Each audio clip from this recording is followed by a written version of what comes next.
Hi, good afternoon. Um, my name is Morgan Voigt, and the date is April 29th, 2020.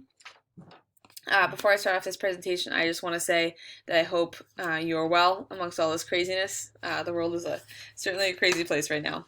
But all right, now to dive into our Unit 2 case connections. So for Unit 2, I decided to do cases 3 and 4, so I'm going to dive into case 3, and then we'll dive into case 4 a little bit later. So in case 3, we have a 5-year-old boy who's presenting with fatigue, frequent urination, and persistent thirst. So we conducted some blood tests on this individual and found that his insulin baseline levels are lower than they should be. So then we conducted a second blood test, finding that after a large glucose load, that he still had lower insulin levels than he probably should. Which is a big red flag because typically after a big glucose load, you should have a huge spike in insulin levels. And we did not see that in him. For example, he only showed 5 milliunits per liter of insulin in the blood, while control showed 40. So based on this recent blood test information and based on his symptoms, as his healthcare provider, I'm going to go ahead and diagnose him with type 1 diabetes mellitus. So to dive a little bit into what is type 1 diabetes mellitus. Type 1 diabetes mellitus is an autoimmune disorder which is going to destroy the beta cells in the pancreas that secrete insulin.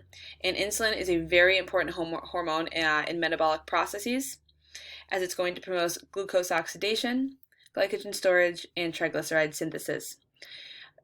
Insulin is also going to suppress processes such as glyconeogenesis and glycogenolysis. So basically, to quickly run over why are we seeing these symptoms in this young boy. So as we know, insulin is the hormone that's going to be used to store glucose as glycogen. So since this young boy, since his body is unable to store or access the stored energy, he's going to be experiencing fatigue.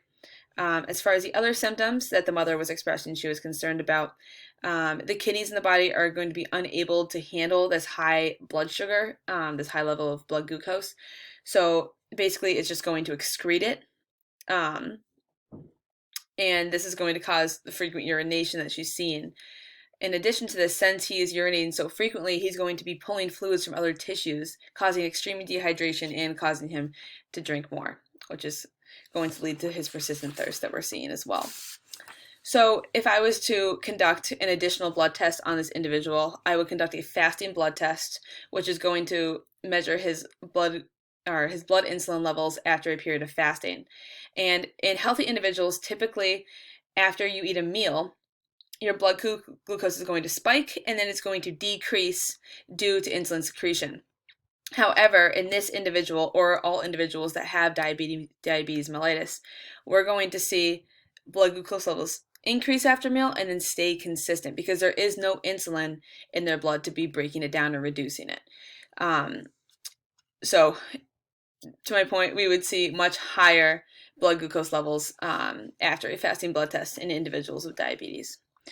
All right, so just to finish it up, I'm going to go over a couple hormones that play a huge role in diabetes mellitus other than insulin, obviously. So our first one is glucagon, and glucagon is basically the exact opposite of insulin. It's going to be released by our alpha cells in the pancreas, and essentially it's going to be released when blood glucose levels are low. So it's going to cause our glycogen stores to be converted back to glucose, and in turn our blood glucose levels to rise. So it's going to rise these levels through glycogenolysis and glyconeogenesis, which are the processes that insulin reduces. So typically after a meal, we're going to see these levels decrease, but in individuals with diabetes, we're going to see these increase, unfortunately. As far as other additional hormones, GLP-1 and GIP also help maintain mealtime insulin levels. And once these are secreted, they are supposed to signal to the beta cells of the pancreas to secrete insulin. However, since the beta cells are not functional, they will never receive this signal. And our last one, amylin. This is another hormone that's released alongside insulin from the beta cells, and its job is to decrease glucagon secretion. However, since the beta cells do not function properly, Amylin secretion alongside of insulin secretion is minimal, which means there's nothing that the body can do to decrease glucagon secretion and lower blood sugar levels.